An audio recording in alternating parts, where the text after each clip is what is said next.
Hi friends, இப்படி சப்பாத்தி சாப்பிட்டா வர்றதுன்னு பார்க்க போகிறோம். இது வந்து இப்போ கடையில் வாங்கின மாவு தாங்க, 1/2 கிலோ போட்டிருக்கேன்.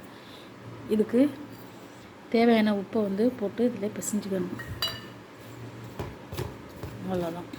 நல்லா பிசைஞ்சு விட்டுக்கிட்டு இதுக்கு தேவையான தண்ணியை ஊற்றி கொஞ்சம் கொஞ்சமாக ஊற்றி பிசையணும்.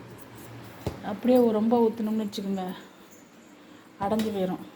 அதனால் பாருங்க, இப்படியே கொஞ்சம் கொஞ்சமாக ஊற்றி ஊற்றி ஊற்றி ஊற்றி ஊற்றி பிசையணும்.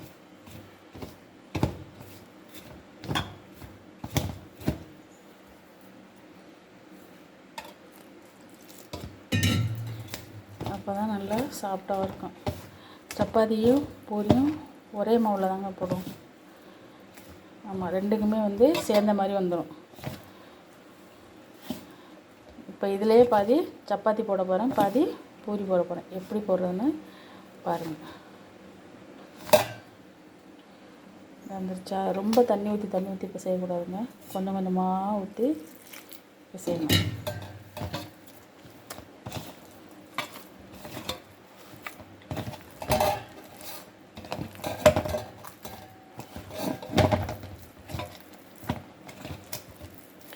சில மாவு வந்து தண்ணி நிறையா இழுக்கும், சில மாவு வந்து இழுக்காது.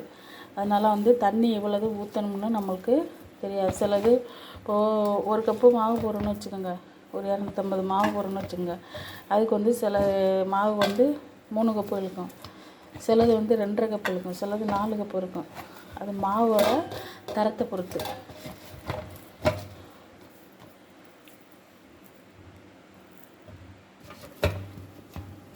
இந்த மாவு பிசைஞ்சாச்சு பாருங்கள். இதில் என்ன பண்ணணும், ஒரே 1 ஸ்பூனு ஆயில் விட்டுக்கலாம்.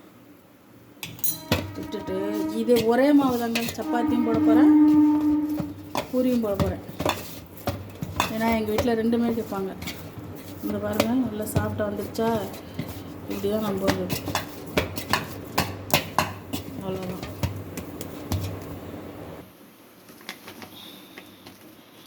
இதில் ஒட்டிக்கும், அதனால் ஒரு பேப்பர் போட்டுக்குவோம். பேப்பர் போட்டு மாவு எடுத்துக்கிட்டோமா, இப்போ அதில் வச்சு ஒரு அமுக்கு.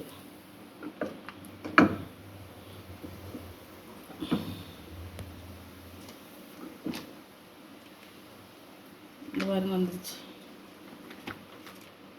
சப்பாத்திக்கு கொஞ்சம் நிறையா எடுத்துக்கோங்க, பெரிய உருண்டையாக போடலாம்.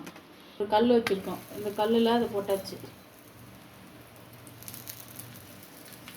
அவ்வளோதாங்க சப்பாத்தி. ஃபேன் வச்சுருக்கோம், இதில் இப்போ எண்ணெய் ஊற்றிருக்கோம், இதில் பூரி. இப்போ இதே மாவு தாங்க, இந்த பாருங்க, இதே மாவு தான். இதில் இப்போ பூரி போட போகிறோம். இந்த பாருங்க, இதில் வைக்கிறேன். இதை அமுக்கிட்டு ஒரு அமுக்கு, சும்மா லைட்டாக மாவு. இங்கே பாருங்கள், இந்த பாருங்கள், இது சப்பாத்தி. இங்கே பூரிக்கு எண்ணெய் ஊற்றிருக்கோம், அது எண்ணெய் காயட்டும். இப்போ இது பூரி, இது ஒரே மாவு தான். எண்ணெய் காஞ்சிருக்கான்னு பார்த்தேன். இங்கே பாருங்க, இது என்ன பண்ணணும், இந்த பாருங்க, எண்ணெய் அள்ளி அள்ளி அள்ளி அள்ளி இதில் ஊற்றணுங்க. அப்போ தான் வந்து பூரி வந்து வரும் மேலே. வருதா? தள்ளிங்க.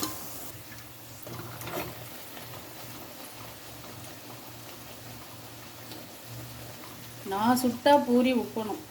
ஆமாம், இருந்துச்சா? உப்பிருச்சா? ஒரே மாவில் தாங்க செய்வேன் நான். அவ்வளோதான், ஒரு பூரி எடுத்தாச்சு. அவ்வளோதான், சப்பாத்தியும் ரெடி ஆயிடுச்சு.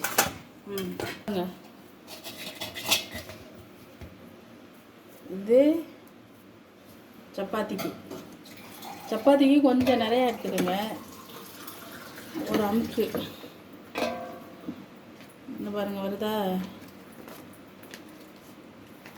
எண்ணெய் ஊற்றாமல் அதில் போடுங்க ஃபஸ்ட்டு, அது கிடக்கட்டும். இது பூரிக்கு கொஞ்சம் கம்மியாக எடுத்துக்கோங்க, அவ்வளோதான். இந்த பாருங்க, எடுத்து இதே இதில் வச்சு இது ஒரு அமுக்கி ஒரு அமுக்கு இதை எடுக்கிறோம். அப்படியே கொண்டு வந்து இந்த எண்ணெயில் போடுறோம். என்ன பண்ணணும்,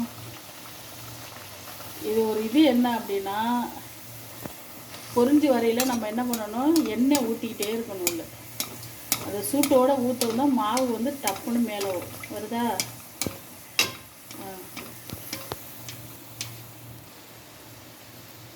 ஏன் இந்த பூரி உப்புதுன்னு பார்த்தீங்கன்னா, நம்ம மாவு பிசையும் போது உள்ளே தண்ணி ஊற்றுவோம்ல, அது வந்து ஆவியாக மேலே வரும். அது இந்த மாவு வந்து என்ன பண்ணுமோ தடுத்துரும். அதான் நம்மளுக்கு பூரி உப்பும். இந்த யார் யாருக்கெல்லாம் இந்த விஷயம் தெரியுமோ கீழே கமெண்ட் பண்ணுங்கள். ஓகேவா? அந்த போட்டாச்சு. இது சப்பாத்தி. இது இப்போ என்ன பண்ணணும், இப்போ வேணும் கல்லாம் போட்டிருக்கோம். இதில் இப்போ தான் என்ன பண்ணணும், ஒரு ஸ்பூனு எண்ணெய் விடணும்.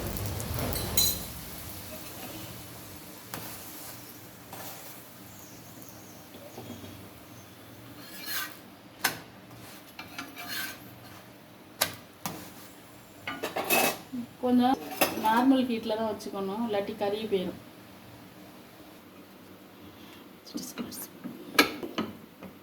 இதை எடுக்கிறோம்.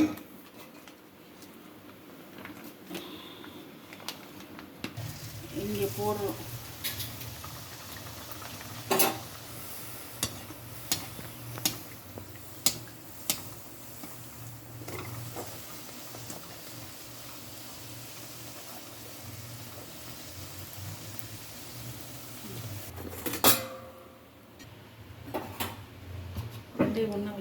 பார்த்தீங்கன்னா இப்போ நம்ம என்ன பண்ணோம், ஒரே மாவில் ரெண்டுத்தையுமே போட்டுட்டோம்.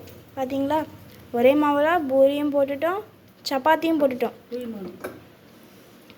2 in 1. இந்த வீடியோ உங்களுக்கு பிடிச்சிருந்துச்சின்னா லைக் பண்ணுங்கள், ஷேர் பண்ணுங்கள், கமெண்ட் பண்ணுங்கள், சப்ஸ்கிரைப் பண்ணுங்கள். வாங்க சாப்பிட்லாம்.